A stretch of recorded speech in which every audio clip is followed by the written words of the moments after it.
ನಮಸ್ಕಾರ. ಕನ್ನಡ ಒನ್ ನ್ಯೂಸ್ಗೆ ಸ್ವಾಗತ. ನಾನು ನಿಮ್ಮ ಭಾಗ್ಯನಾರಾಯಣ ಬೊಗವರಪು. BLR.post ಅನ್ನುವಂತಹ ವೆಬ್ಸೈಟ್ ಧರ್ಮಸ್ಥಳದಲ್ಲಿ SIT ಯಾವಾಗ ರಚನೆ ಆಯಿತೋ ಆವಾಗಿನಿಂದ ಚಿನ್ನಯ್ಯನ ವಿಚಾರ ಆಗಿರಬಹುದು, SIT ತನಿಖೆ ವಿಚಾರ ಆಗಿರಬಹುದು, ಬೇರೆ ಎಲ್ಲ ವಿಚಾರಗಳಲ್ಲಿಯೂ ಸಹ ನಿಖರವಾದಂತಹ ಸುದ್ದಿಗಳನ್ನೇ ಕೊಟ್ಕೊಂಡು ಬರ್ತಿದೆ. ಅದು ಇವತ್ತು ಹೇಳಿದ್ದನ್ನ 3-4 ದಿನಗಳ ಬಿಟ್ಟು ಅದು ವಾಸ್ತವ ಅನ್ನೋ ರೀತಿಯಲ್ಲಿ ಬೇರೆ ಮಾಧ್ಯಮಗಳಲ್ಲಿ ಬರ್ತಿದೆ. ಅಷ್ಟು ನಿಖರವಾದಂತಹ ಸುದ್ದಿಗಳನ್ನು ಅದು ಕೊಡ್ತಾ ಇದೆ. ಅಂಥ ಒಂದು ವೆಬ್ಸೈಟ್ ಈಗ ಆಘಾತಕಾರಿ ಅಂಶಗಳನ್ನು ಹೊರಗಿಟ್ಟಿದೆ. ಯಾವ ವಿಚಾರದಲ್ಲಿ? ಸೌಜನ್ಯ ಕೊಲೆಯಲ್ಲಿ ಆರೋಪಿಯಾಗಿದ್ದಂತಹ, ಈಗ ನಿರ್ದೋಷಿ ಅಂತ ಬಿಡುಗಡೆಯಾಗಿರುವಂತಹ, ಖುಲಾಸೆಯಾಗಿರುವಂತಹ ಸಂತೋಷ್ ರಾವ್ ವಿಚಾರವಾಗಿ. ಸಂತೋಷ್ ರಾವ್ ಸೌಜನ್ಯ ಕೊಲೆಗೂ 3 ದಿನ ಮೊದಲೇ ಪೊಲೀಸರ ವಶದಲ್ಲಿದ್ದ ಬೇರೆ ಇನ್ನೊಂದು ಕೇಸಲ್ಲಿ ಅಂತ BLR ಪೋಸ್ಟ್ ದಾಖಲೆಗಳನ್ನು ಬಿಡುಗಡೆ ಮಾಡಿದೆ. ಆ ದಾಖಲೆಗಳು CBI ಚಾರ್ಜ್ ಶೀಟು. ಸೊ ಏನಿದು ವಿವರ? ಇದ್ರ ಯಾವ ರೀತಿಯಲ್ಲಿ ಬೆಳ್ತಂಗಡಿ ಪೊಲೀಸರನ್ನ ಒಂದು ಜಾಗದಲ್ಲಿ ತಂದು ನಿಲ್ಲಿಸುತ್ತೆ, ಅವರ ಯೋಗ್ಯತೆಯನ್ನು ತೋರಿಸುತ್ತೆ, ಅದರ ಷಡ್ಯಂತ್ರವನ್ನು ತೋರಿಸುತ್ತೆ, ಅಥವಾ ಅವರು ಯಾರಿಗೋಸ್ಕರ ಕೆಲಸ ಮಾಡಿರಬಹುದು ಅನ್ನೋದನ್ನ ಅನುಮಾನಗಳು ಮೂಡಿಸಂಗ್ ಮಾಡುತ್ತೆ. ವಿವರಿಸುವಂತಹ ಪ್ರಯತ್ನ ಮಾಡ್ತೀನಿ. ಸೊ ನಾನು ಹೇಳ್ದಂಗೆ BLR ಪೋಸ್ಟ್ ಏನೆಲ್ಲ ಮಾಡ್ಕೊಂಡು ಬಂದಿದೆ ಇಲ್ಲಿಯವರೆಗೆ ಅನ್ನೋದು ನಿಮಗೆ ಗೊತ್ತಿದೆ. ಅದು ನಿನ್ನೆ ಒಂದು ಮಾಹಿತಿಯನ್ನು ಹೊರಗಿಡ್ತು. ಏನಂದ್ರೆ CBI ಚಾರ್ಜ್ ಶೀಟ್ ನಲ್ಲಿ ಈತ ಇದಾನಲ್ಲ ಸಂತೋಷ್ ರಾವ್, ಸೌಜನ್ಯ ಪ್ರಕರಣದಲ್ಲಿ ಆರೋಪಿಯಾಗಿ ಶಿಕ್ಷೆ ಏನೂ ಮಾಡಿಲ್ಲ ಅಂತ ಕೊನೆಯಲ್ಲಿ ತೀರ್ಮಾನ ಆಗಿದೆ. ಅವನು ತಪ್ಪಿಲ್ಲ ಅಥವಾ ಅವನು ಅಪರಾಧಿ ಅಲ್ಲ ಅಂತ. ಆದ್ರೆ ಸುಮಾರು 10 ವರ್ಷ ಜೈಲಲ್ಲಿ ಕಳಿಬೇಕಾಯ್ತು. ಆತನ ಬಂಧನದ ವಿಚಾರದಲ್ಲಿ ಸಾಕಷ್ಟು ಗೊಂದಲಗಳಿದಾವೆ 2 ಕೇಸುಗಳ ಫೈಲ್ಗಳಲ್ಲಿ, ಅದರಲ್ಲೂ ವಿಶೇಷವಾಗಿ CBI ಚಾರ್ಜ್ ಶೀಟ್ ನಲ್ಲಿ. CBI ಚಾರ್ಜ್ ಶೀಟ್ ಏನ್ ಹೇಳುತ್ತೆ? ಸಂತೋಷ್ ರಾವ್ ಬಂಧನ 13ನೇ ತಾರೀಕು ಆಯ್ತು. 13ನೇ ತಾರೀಕು ಅಕ್ಟೋಬರ್ 13, 2012. ಅದು ಪೊಲೀಸರು ಹೋಗಿ ಹಿಡ್ಕೊಂಡು ಬಂದಿದ್ದಲ್ಲ. 3 ಜನ ಸ್ಥಳೀಯರು ನಾವು ಅವನನ್ನ ಅಲ್ಲಿ ಓಡಾಡ್ತಾ ನೋಡಿದ್ವಿ, ಅನುಮಾನ ಬಂತು, ಎತ್ಕೊಂಡು ಬಂದಿದೀವಿ, ಇವನೇ ಸೌಜನ್ಯ ಕೊಲೆ ಮಾಡಿದ್ದು ಅಂತ ಅವರು ಹೇಳಿದ್ದಕ್ಕೆ ಪೊಲೀಸರು ಓಕೆ ವೆರಿ ಗುಡ್ ಅಂತ ಹೇಳಿ ಕರ್ಕೊಂಡು ಹೋದ್ರು ಸಂತೋಷ್ ರಾವ್ನ. ಆ 3 ಜನ ಯಾರು? ಉದಯ್ ಜೈನ್, ಧೀರಜ್ ಕೆಲ್ಲಾ, ಮಲ್ಲಿಕ್ ಜೈನ್. ಈ 3 ಜನರ ಮೇಲೆ ನನಗೆ ಅನುಮಾನ ಇದೆ ಅಂತ ಸೌಜನ್ಯ ತಾಯಿ ಸಾಕಷ್ಟು ಬಾರಿ ಆರೋಪ ಮಾಡಿದ್ದಾರೆ. ಬಟ್ ಆ ನಿಟ್ಟಿನಲ್ಲಿ ತನಿಖೆ ಆಗಲೇ ಇಲ್ಲ, ತನಿಖೆ ಆಗ್ಲಿಲ್ಲ. ಬರೋಣ ಈ ಡೇಟ್ಗಳಿಗೂ ವಾಪಸ್ ಬರೋಣ.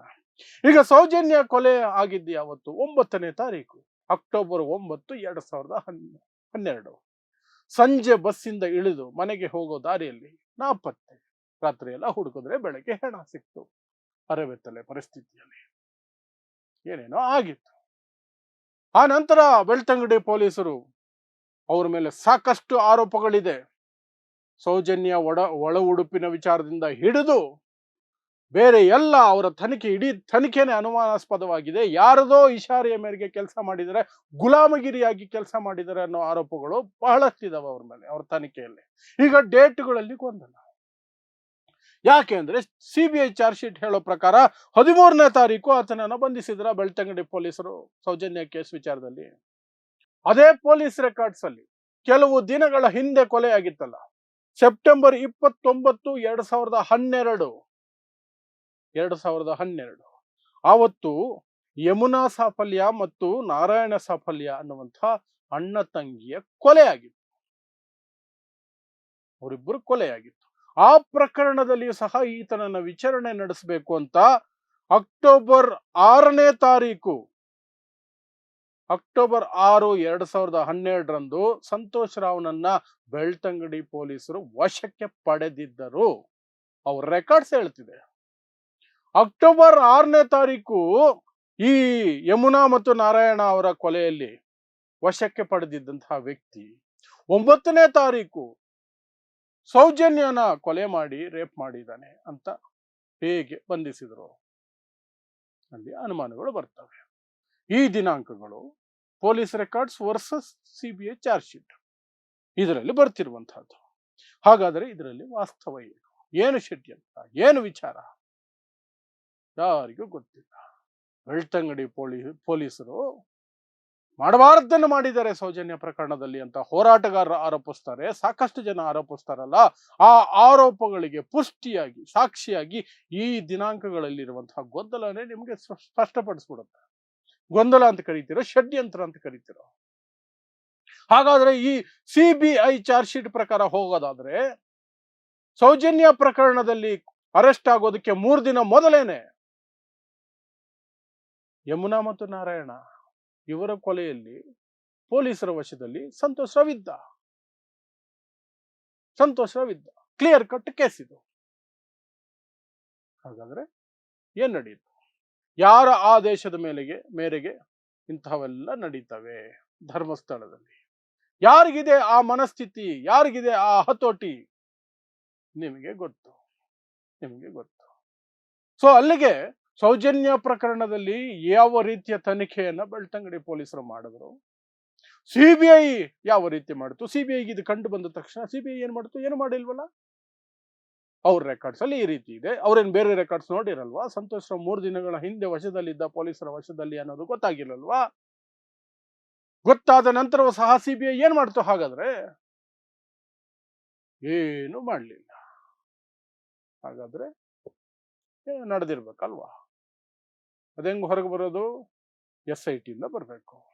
SIT ಹೊರಗೆ ಬರಬೇಕು ಅಂದ್ರೆ ಯಾರು ಸಹಕಾರ ಕೊಡಬೇಕು?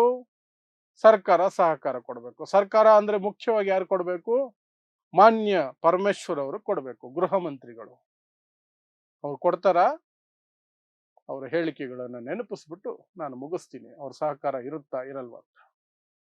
ಅವ್ರ ಹೇಳಿಕೆ ಏನಾಗಿತ್ತು SIT ಕುರಿತಾಗಿ? ಧರ್ಮಸ್ಥಳದ ಮೇಲೆ ಬಂದಿರುವ ಕಳಂಕವನ್ನು ತೊಳೆಯೋದಕ್ಕೆ SIT, ಅದರ ವಿರುದ್ಧ ಬಂದಿರುವಂತಹ ಆರೋಪಗಳನ್ನ ಕ್ಲೀನ್ ಮಾಡೋದಕ್ಕೆ SIT. ಇದು ರಾಜ್ಯದ ಗೃಹ ಮಂತ್ರಿ ಸದನದ ಒಳಗೆ ಹೇಳಿದಂತಹ ಮಾತುಗಳು. ಇದೆಲ್ಲ ನಿಮಗೆ ಬಿಟ್ಟು ವಿಚಾರ. ಸೊ ಇದಿಷ್ಟು BLR.post ಅನ್ನುವಂತಹ ವೆಬ್ಸೈಟ್ ಸಂತೋಷ್ ರಾವ್ ಸೌಜನ್ಯ ಕೊಲೆಯಲ್ಲಿ ಆರೋಪಿಯಾಗಿ ವಿನಾಕಾರಣ ಜೈಲಲ್ಲಿದ್ದಂತಲೇ ಹೇಳಬೇಕು. ಅನಂತರ ಖುಲಾಸೆಯಾದಂತಹ ವ್ಯಕ್ತಿಯ ಬಂಧನದ ದಿನಾಂಕಗಳೇ ಸೌಜನ್ಯ ಪ್ರಕರಣದಲ್ಲಿ ಬಹಳ ದೊಡ್ಡ ಗೊಂದಲವಾಗಿ ಹೊರಗಡೆ ಬಂದಿರೋದು. ಅದರ ವಿವರಗಳು ಅಷ್ಟೇ. ನೋಡ್ತಾ ಇರಿ ಸಮ ಸಮಾಜಕ್ಕಾಗಿ ಕನ್ನಡ 1 ನ್ಯೂಸ್. ನಮಸ್ಕಾರ.